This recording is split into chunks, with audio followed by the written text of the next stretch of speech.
Okay, so welcome to the challenge page. This is going to be under the challenge tab, which is right up here. And once you go to the page, this is what it's going to look like. And what I want to pose as a challenge is, I'll read this paragraph to you first. The behavior observed is what the students is unable to segment words into separate syllables. So what people have saw is that students are unable to segment words into separate syllables. So that's an issue that we need to try to fix. But the anticipated outcome is that the student will successfully fully segment words into syllables. So what we want to do as teachers is try to get the students to learn how to break words into syllables. That way it's easier for them to read, because this is one of the basic things that they need for phonemic awareness. And we want all of our kids to be readers that can achieve anything that they want and read any books that they want, but in order to do that, they have to have a syllable basis.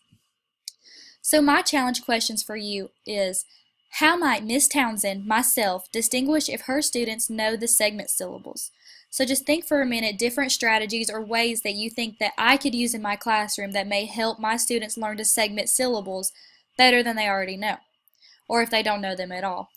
And my second question that I'm going to pose is, what types of activities can Miss Townsend use to increase their students' understanding of segmenting syllables? So what type of strategies, activities can I use in my classroom to help increase my students' understanding of this concept? Because I want to get them to strive to know their syllables. That way they know the basis for it so they can read different words with ease, because this will make reading words a whole lot easier. So in the first question, I'm asking you to distinguish how I would know if my students are or are not segmenting syllables. And my next question is, what can I do to help? Like, what activities or strategies can I do to help my students to segment syllables?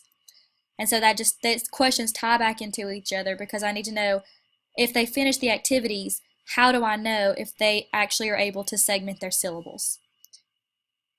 So just take a minute, and I want you to just think about that. And on the next page up here, you'll go to more, and initial thoughts is where you'll write down your answers to those questions.